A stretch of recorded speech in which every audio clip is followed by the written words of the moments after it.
The Judgment of Terra. The grand amphitheater of the Stellar's Federation buzzed with anticipation. Representatives from 1,000 worlds gathered in the massive chamber carved from a single asteroid at the galaxy's core. The Federation, a coalition of spacefaring civilizations, had maintained peace across the stars for millennia through one simple principle: overwhelming strength. High Warlord Zara Vex stood at the central podium, her cybernetically enhanced body gleaming under the artificial lights. 7 feet tall, with skin the color of burnished copper and eyes that glowed like distant supernovas, she commanded absolute authority. Behind her stood the Primal Council, 12 of the most accomplished warrior leaders from across the Federation, each bearing scars of countless battles that served as living testaments to their prowess. Honored representatives, Zara's voice resonated without need for amplification. Today we assess a newly discovered world in the Orion Spur. Designation: Terra. Local name: Earth. The massive holographic display above them flickered to life, showing a blue-green planet spinning peacefully around an unremarkable yellow star. Scout Commander Kirik, present your findings, Zara commanded. A lithe figure with iridescent scales covering her body stepped forward. Commander Kirik's serpentine movements were hypnotic as she manipulated the holographic controls. High Council, we observed this world for one local solar cycle. Their technological development indicates early space exploration capabilities, but their social structure is peculiar. Kirik's mouth twisted in what might have been amusement. Their society does not prioritize martial excellence. The hologram shifted to show scenes from Earth: schools, hospitals, parks, research facilities. In each image, men and women work together in various roles. Most fascinating, continued Kirik, is their gender dynamic. Unlike our civilizations where female warriors naturally assumed leadership through superior combat abilities, Earth's males often occupy caretaker roles or engage in knowledge pursuits rather than warfare. She displayed images of male nurses tending patients, fathers playing with children, and scientists working in laboratories. The chamber erupted in laughter. They appear incapable of proper aggression, Kirik concluded. Their males especially focus on healing rather than harming, creating rather than destroying. We observed one particular male spend 16 hours attempting to save a single injured animal when any reasonable warrior would have ended its suffering immediately. Murmurs of disbelief rippled through the audience. On worlds throughout the Federation, such behavior would be considered weakness deserving of contempt. A council member from Draconis IV, her body covered in battle armor grown from her own exoskeleton, raised a clawed appendage. Do they possess any weapons of significance? Primitive nuclear devices and some biological agents, Kirik replied dismissively. Nothing that could threaten an advanced civilization. Zara contemplated the holographic Earth, spinning innocently before them. Do they warrant inclusion in the Grand Tournament? This question silenced the assembly. The Grand Galactic Tournament was held once every 100 cycles, allowing civilizations to demonstrate their worthiness for continued membership in the Federation. Failure meant subjugation. Success meant respect. I propose we invite them, said a voice from the shadows. All heads turned toward General Maravos, legendary for conquering 17 worlds single-handedly. Her scarred face betrayed no emotion. Let them witness true strength. Perhaps it will inspire their evolution. Or provide entertainment, another council member added, generating more laughter. Zara nodded decisively. The motion is approved. Earth will receive an invitation to the tournament. Prepare the envoys. Dr. Elias Chen was enjoying a quiet evening in his laboratory at the International Space Research Center when all communication systems worldwide simultaneously activated. The message was simple. Earth had been invited to participate in something called the Grand Galactic Tournament. They had 3 months to prepare a delegation. Global panic ensued. Humanity had suspected it wasn't alone in the universe, but confirmation came as a shock. World leaders scrambled to assemble Earth's finest representatives. Military commanders, elite soldiers, exceptional athletes. Dr. Chen, a theoretical physicist specializing in quantum mechanics, watched the developments with academic interest until his laboratory phone rang. The president herself was calling.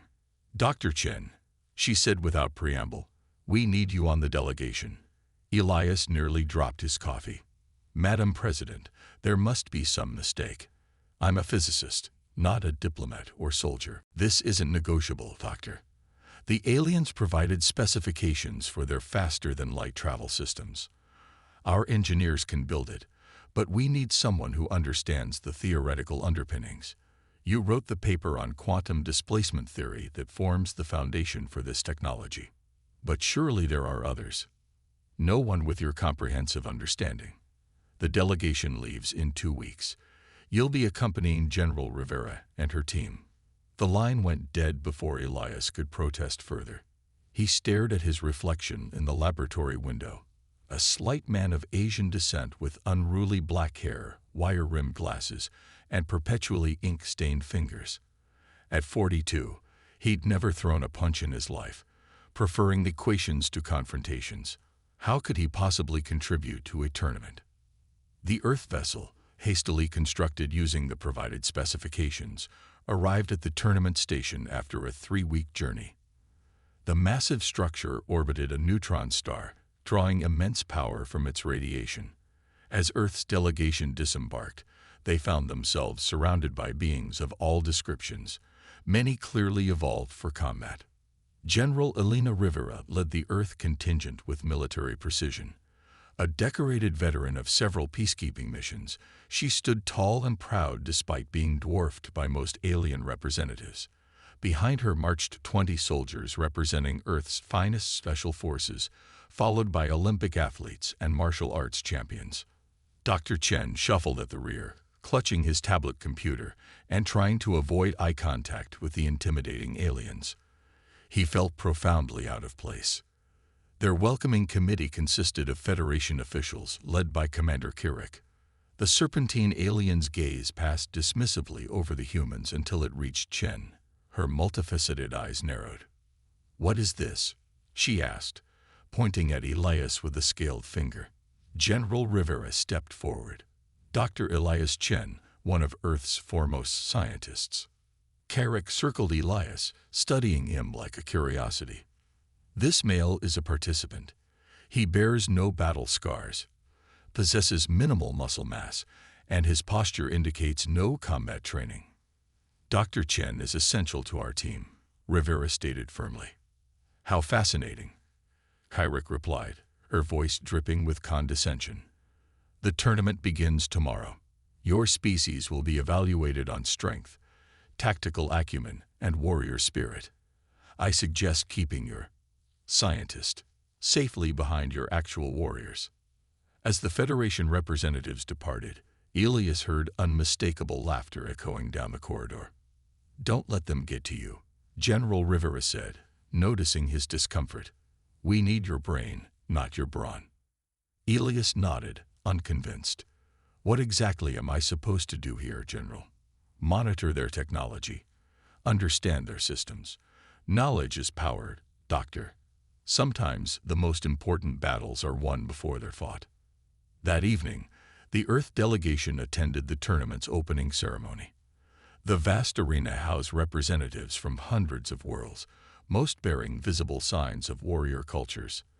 Many female aliens were significantly larger than their male counterparts, who seemed to hold subordinate positions. High Warlord Zara Vex presided over the ceremony, her augmented voice reaching every corner without effort. For millennia, the Stellaris Federation has maintained galactic peace through strength. Each civilization here has proven its worth through the ancient art of combat. Now we welcome our newest participants, the humans of Earth. A spotlight suddenly illuminated the Earth delegation.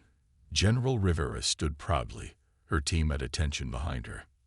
"Their civilization is young," Zora continued, "their understanding of strength, unconventional. They have included this in their delegation." The spotlight shifted to Elias, who blinked uncomfortably at the sudden attention. "A male knowledge keeper with no combat capabilities," Zara announced. The statement prompted widespread laughter throughout the arena. Perhaps they believe equations can stop plasma blades. More laughter followed. Elias felt his face burning with embarrassment. Let them participate, Zora declared magnanimously. Perhaps they will learn what true strength means.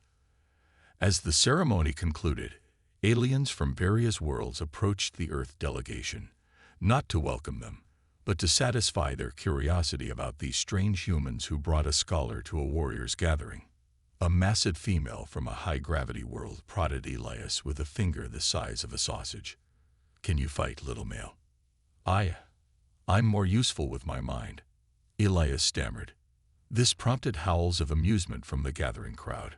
"On my world," the alien continued, "males like you serve only to raise young and prepare food." Another alien, insectoid in appearance, clicked her mandibles.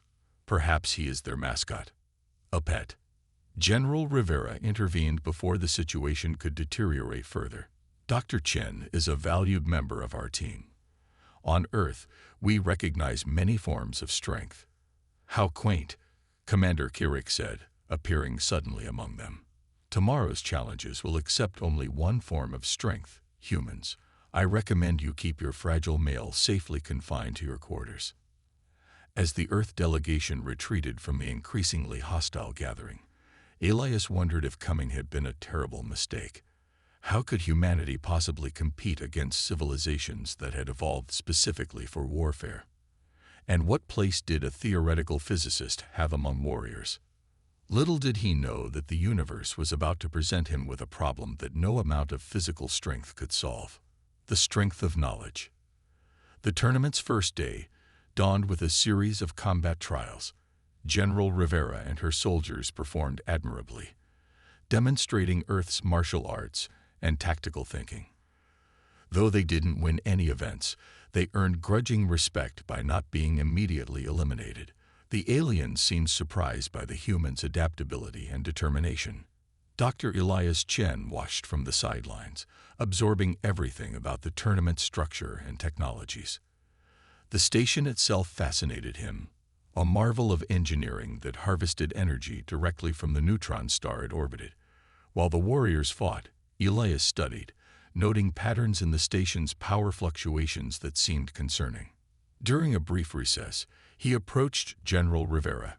"Something's wrong with the station's containment systems," he whispered. "The power readings are becoming increasingly erratic." Rivera glanced at his tablet. "Are you certain? The Federation has operated this station for centuries." "The neutron star's radiation is intensifying," Elias explained. "Their shielding algorithms aren't compensating correctly. If this continues..." An alarm suddenly blared throughout the station. The overhead lighting flickered ominously. Commander Kirik's voice echoed through the announcement system. "Attention all tournament participants. We are experiencing minor technical difficulties. Please remain in designated areas until further notice." Elias shook his head. "Not minor. Their containment field is destabilizing."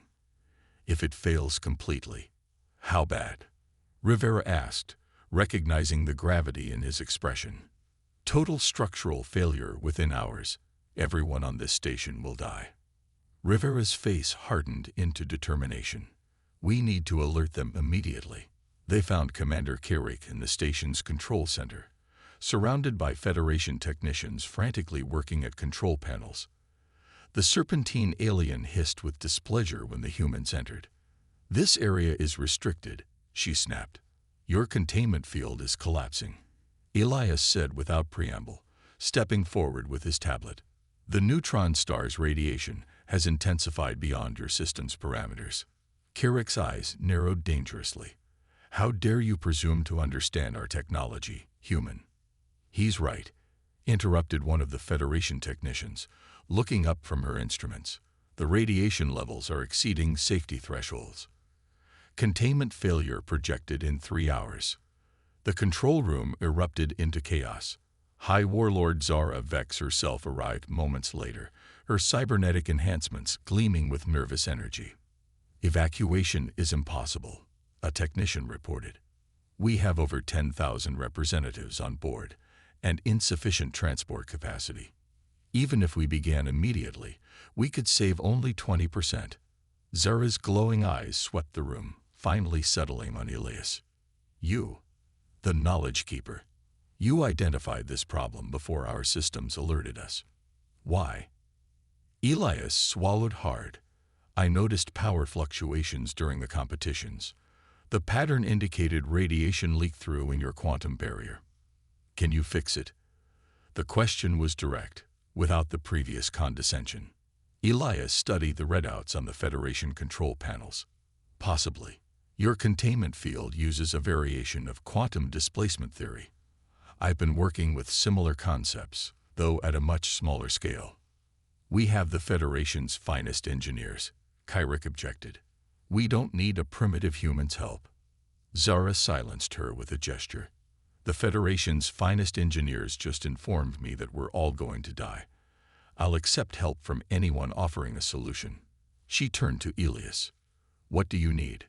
Access to your core programming, and 3 of your best technicians, Elias replied, already rolling up his sleeves. Hours passed in a blur as Elias worked alongside Federation engineers. The station's central computer required extensive reprogramming to handle the increased radiation. Twice they nearly lost containment completely, saved only by Elias's theoretical understanding of quantum fields. Throughout the station, panic spread as the situation became public knowledge.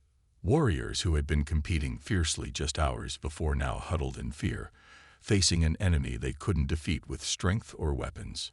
In the control room, Elias worked tirelessly, his fingers flying across alien interfaces as he implemented modifications to the containment algorithms.